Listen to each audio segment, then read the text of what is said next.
9 reports due every Wednesday, 16 on Friday, I said, pointing at a spreadsheet cell. This formula balances the workload projection, but it's never accurate because it doesn't account for the supplemental data from operations. Adira nodded eagerly, scribbling in her notebook. Her enthusiasm was exhausting after 13 days of this charade. Her sleek blazer still had its tags tucked inside. I'd spotted them yesterday, when she took it off during lunch. What about the workflow approvals? She asked. Do they all go through Renner? Only customer-facing ones. I clicked through to another screen. Internal reports go to Vance, except during quarter end, when everything gets rerouted to the leadership team. Adira's brow furrowed. That wasn't in any of the training materials. It wouldn't be. I forced a pleasant smile. The system was designed 5 years ago for a team of 3. They never updated the protocols when positions were consolidated. My desk was nearly empty now. Personal items packed in a cardboard box by my feet. Just some corporate pens and a company mug remained. 5 years of 70-hour weeks reduced to trash and a single box. I'll be right back, I said, standing up. Last meeting with Weston. You can practice those export sequences while I'm gone. Adira nodded, already clicking through menus. 23 years old, with a brand new business degree, and the misfortune of being hired into this meat grinder. When I returned 15 minutes later, something had changed. Adira's face was ashen, her notebook abandoned. On my monitor was an open file I recognized immediately. Position, requirements, complete, PDF. I was looking for the export template, she whispered. I clicked the wrong folder. I thought it might help me understand. The 17-page document detailed everything, all 3 roles I'd been performing simultaneously. The executive support functions, the technical troubleshooting, the client management protocols, the deadline matrices, the reporting hierarchies, the quarterly presentations, the cross-departmental analyses. This can't be right, Adira said, voice cracking. They told me this was entry-level. They're paying me $42,000. Her eyes found mine, searching. How much were they paying you to do all this? 58 after 5 years, I answered flatly. She shook her head in disbelief. That's impossible. No one can do all this. I thought I was just learning your job, not replacing an entire department. Now you understand.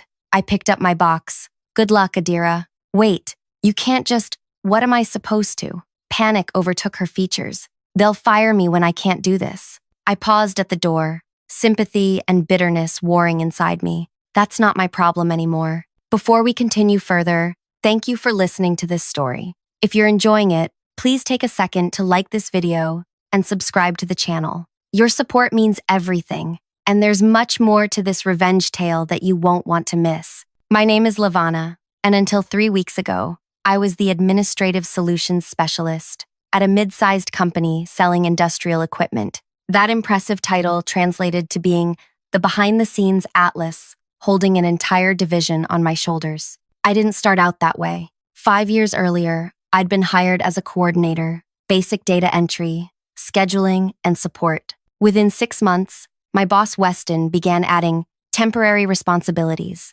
Another department lost headcount. Could I help with their weekly reports? A senior analyst left. Could I maintain their client database? A director needed presentation support. Could I just handle that small task? Each request came with the same hollow promise. We'll revisit your compensation at your review. Each review came with the same excuse. Budget constraints this quarter. Each year, my workload doubled, while my title and salary barely moved. By year 3, I was secretly running operations for 3 different teams. The directors, Weston, Renner, and Vance, all took credit for my work in executive meetings. They'd forward my analyses with their names attached. They'd present my slides without acknowledgement. I developed stomach ulcers. My hair started falling out in clumps. I lost 20 pounds without trying.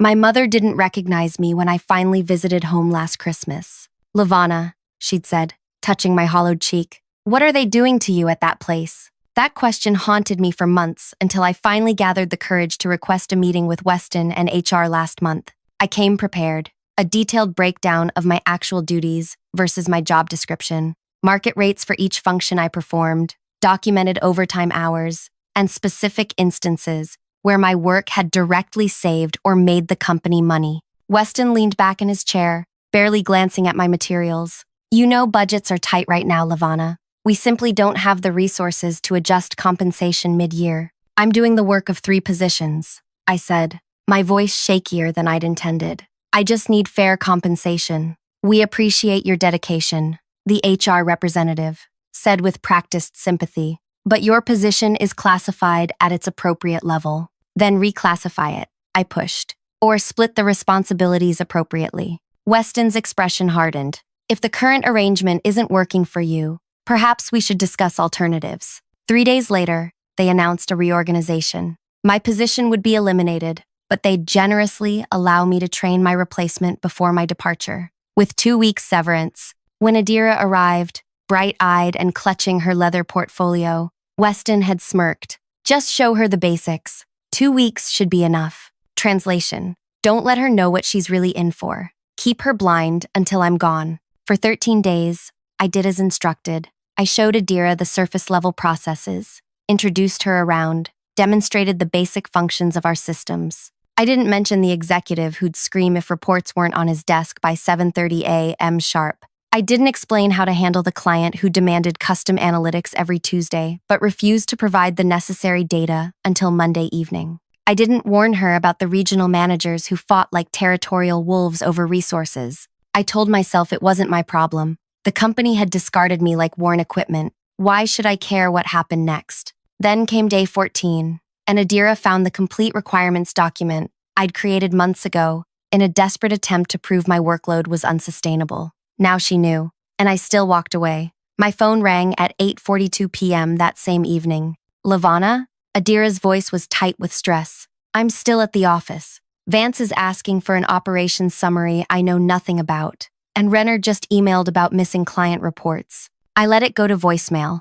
4 more calls came through before midnight, 6 text messages the next day, 3 emails with increasingly desperate subject lines. Urgent. Need help with monthly close. Then, please. About to miss critical deadline. And finally, they're going to fire me. I deleted them all. By the end of week 3, my apartment had become a sanctuary of silence. No alarm clock, no late-night emails, no weekend emergency calls. I slept for 14 hours straight the first Saturday. On Sunday, I actually finished a novel I'd started 2 years ago. My phone lit up with an unfamiliar number on Monday morning. Is this Lavana? A deep voice I recognized as Kylan, the regional director. Yes, we need to talk. The Westridge account is threatening to walk. None of the reports are accurate. The presentations are missing crucial data. And frankly, the whole operation is falling apart. I said nothing. We'd like you to come back, just temporarily, as a consultant, to help.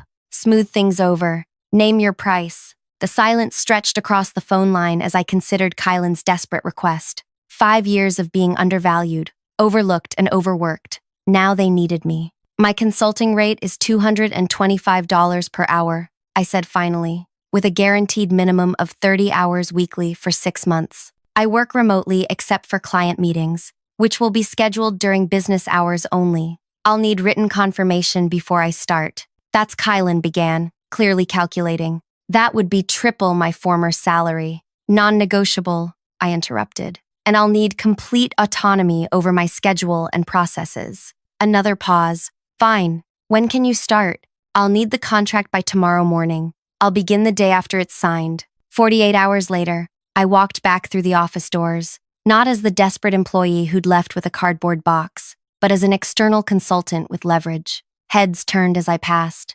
Whispers followed. I had my hair styled that morning, wore a tailored suit I'd saved for months to buy, and carried a sleek leather portfolio instead of the company-issued notebook. I spotted Adira immediately. Dark circles shadowed her eyes. Her once pristine blazer was wrinkled at the elbows. When she saw me, her expression crumpled between relief and resentment. You're back, she said, voice hollow. Are you taking your job back? No, I replied, setting my bag on the conference room table. I'm here to fix the systems, not reclaim my position. Her eyes welled with tears. They're going to fire me. I've missed 3 major deadlines already. Renner called me incompetent in front of the entire team yesterday. I studied her, seeing myself 3 years ago, before the ulcers, before I'd learned that dedication meant nothing to people like Weston. Let's talk, I said, gesturing to the chair beside me. I'm not here to replace you or save you. but I will show you exactly what's happening and how to navigate it.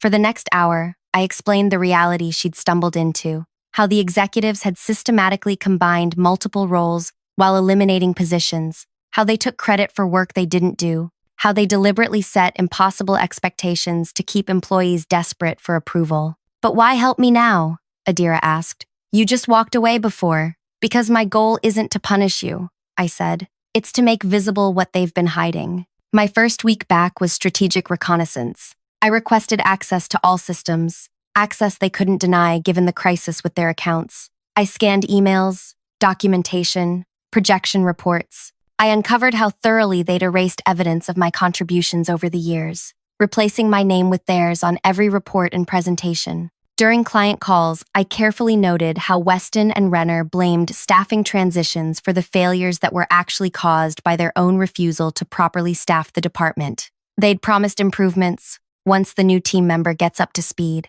placing all responsibility on Adira's shoulders. By week 3, I began implementing my true plan. I created comprehensive process documentation, not just instructions, but with timestamps, effort estimates, and dependency maps that made the workflow visible. I built training modules that explicitly outlined which tasks belonged to which roles in a properly functioning department. When Vance asked me to finish a quarterly analysis, I explained that it would require 43 hours to complete properly, by design, impossible for one person to manage alongside regular duties. That's ridiculous, he scoffed. You used to get these done all the time. Yes, I agreed calmly. By working until 2 a.m. for a week straight, which is why my consulting agreement specifically prohibits that now. His face reddened. Then, what do you suggest?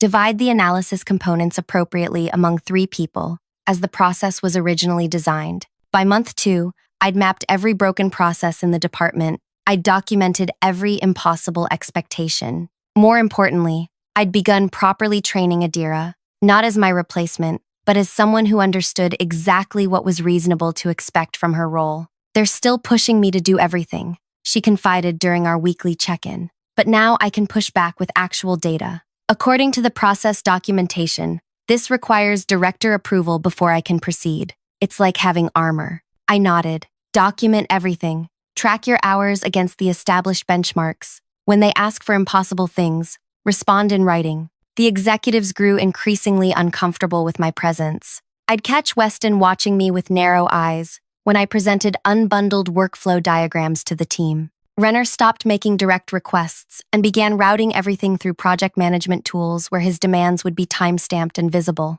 Halfway through my contract, the regional director, Kylan, called me into his office. The documentation you're creating is extensive, he said carefully. It's what you hired me to do, I replied. Stabilize the processes. Yes, but there seems to be an emphasis on separating functions that we've traditionally had one person handle. I smiled. You mean functions you've traditionally had me handle? He shifted uncomfortably. The budget doesn't support adding headcount. Then the budget doesn't support the workload, I countered. You have 3 options. Reduce the deliverables, increase the resources, or continue watching clients walk away when deadlines are missed. That meeting initiated a power struggle that defined the next 3 months. The executives tried repeatedly to pull me back into directly doing the work. Rather than systematizing it, I refused each time, citing my contract terms. They tried reducing my hours. I reminded them of the guaranteed minimum.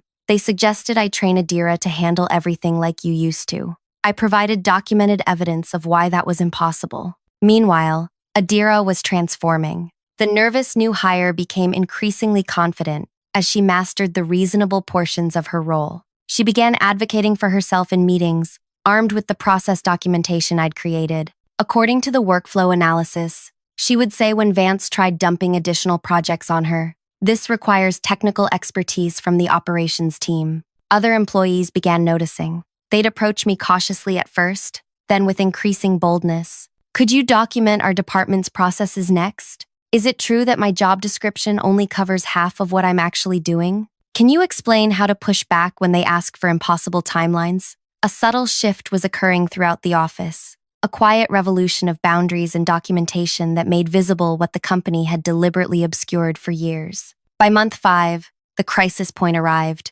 Two more major clients threatened to leave after receiving incomplete deliverables. The quarterly projections showed alarming shortfalls. The regional headquarters began asking pointed questions about department performance. Kylan called an emergency meeting with the executive team. I was invited as the external consultant. "We need solutions," he announced, face grim. "Not excuses." Weston immediately turned to me. "Your documentation protocols are slowing everything down. People are refusing tasks because they're not in their job description." I opened my laptop. "Actually, I've prepared a comprehensive analysis of the department's challenges and 3 potential solutions." The projector illuminated with my presentation, months of meticulous data collection, displayed in stark, undeniable graphs. "Option 1, I began, clicking to the first slide, "requires restructuring the department to properly staff all functions currently being performed. Based on workload analysis, this means adding 3 full-time positions."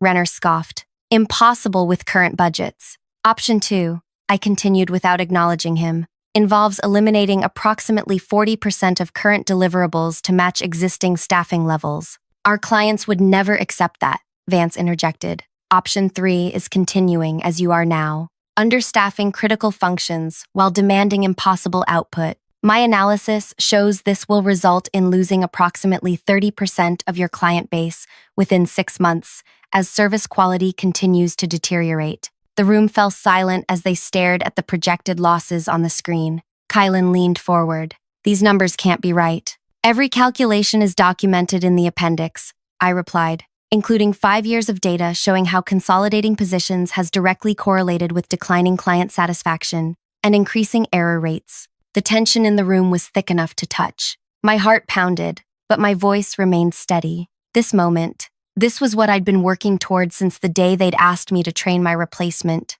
For several moments, no one spoke. Weston's face had drained of color. Renner straightened his tie repeatedly. Vance stared at the ceiling as if answers might materialize there. Kylan finally broke the silence. "We need time to review these findings." "My contract ends in 3 weeks," I replied. "The complete analysis will be submitted then." As I gathered my materials, Weston leaned over. "What exactly are you trying to accomplish here?" he hissed, low enough that only I could hear. I met his eyes directly. "Transparency." The next morning, Adira texted me. "Emergency dept meeting called. All staff required. 10 a.m. conference room."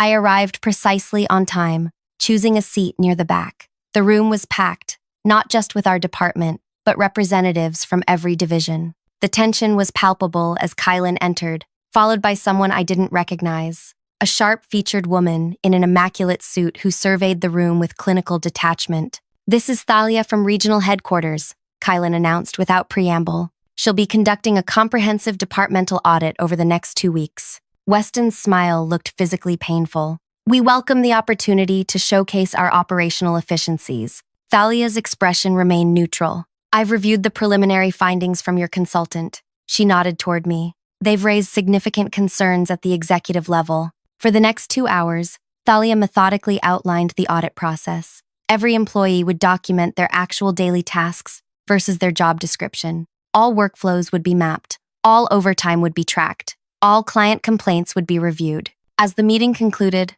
Renner intercepted me in the hallway. "You've made a serious mistake," he said, voice low and dangerous. "When this audit concludes, they'll see we've been running a lean, efficient operation. Your contract won't be renewed, and I'll personally ensure you never work in this industry again." "I welcome their scrutiny," I replied calmly. "In fact, I've prepared 5 years of my own documentation to assist their investigation." His confident expression faltered.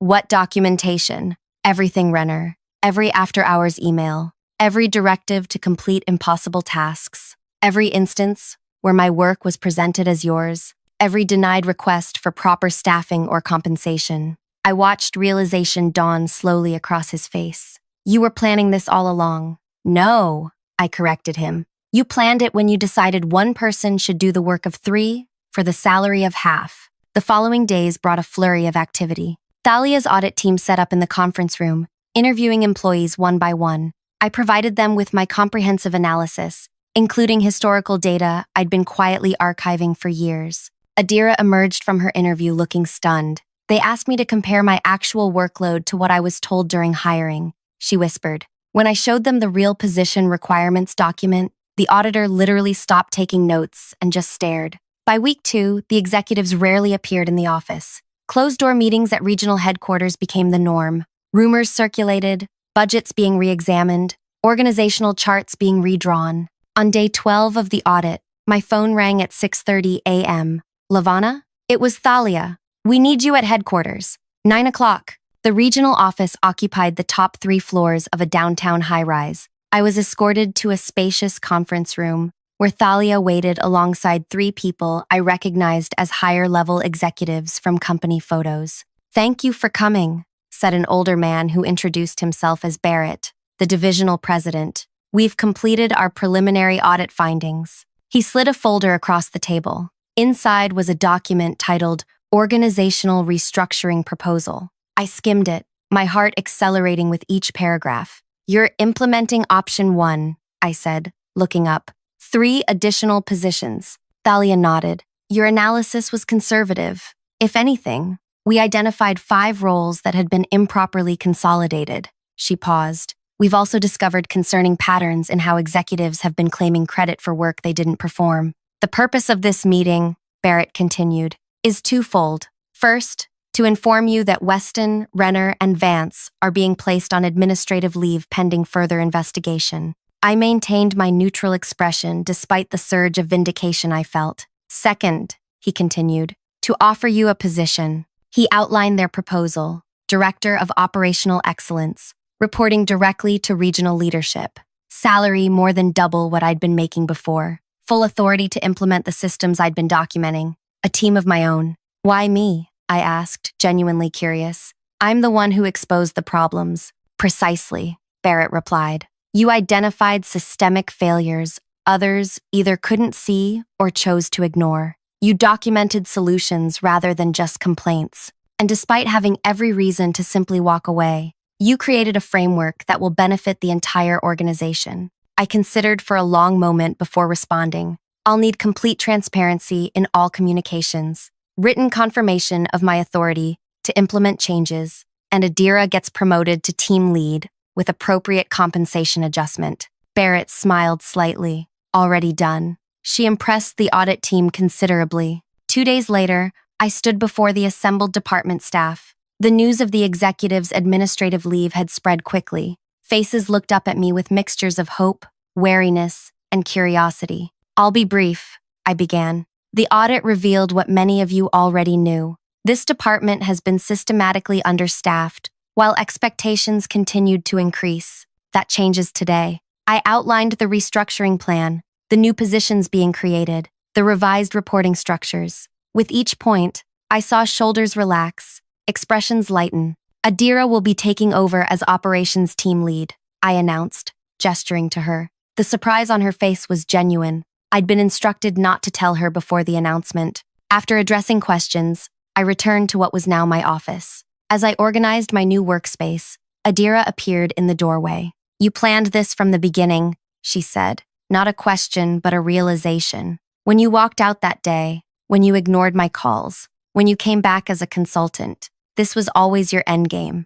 I considered her words carefully. "Not exactly. When I left, I just wanted to escape. When I ignored your calls, I was protecting myself from being pulled back in. But when they asked me to return as a consultant, I paused. That's when I saw the opportunity to force them to face reality. By documenting everything they'd hidden," she finished. "The thing about people who take advantage of others," I said, "is that they rely on silence and isolation. They count on you feeling too overwhelmed to keep records, too desperate to speak up, too afraid to draw boundaries. So, your revenge was creating a paper trail?" I smiled. "My revenge was forcing transparency. The executives built their careers on taking credit for others' work, while deliberately understaffing departments. They hid the true workload from new hires like you. They counted on people burning out and leaving before they could cause problems. But you didn't leave," Adira said. "Not really. No," I agreed. I came back stronger. That afternoon, I received an email from Thalia. The investigation had expanded to other departments. Similar patterns had been identified. Company-wide restructuring was being implemented. Attached was a copy of Weston's termination letter. 6 months later, our department ran smoothly, with proper staffing and clear boundaries. Adira thrived in her leadership role. The client retention rate climbed steadily. And I finally had weekends again. My ulcers healed. My mother said I looked like myself when I visited for her birthday. The greatest revenge wasn't getting people fired or taking their jobs. It wasn't even the satisfaction of proving I'd been right all along. It was creating a system where no one else would have to suffer as I had, where transparency prevented exploitation, where value was properly recognized and compensated. Sometimes the most devastating revenge is simply bringing everything hidden into the light. If you've stayed with me through this story, thank you. I hope it gives you courage if you're facing similar situations in your workplace. Remember that your worth isn't determined by how much abuse you can tolerate. Sometimes walking away isn't giving up. It's the first step toward reclaiming your power. If you found value in this story, please take a moment to like, subscribe, and share your own experiences in the comments. Your story might be exactly what someone else needs to hear today.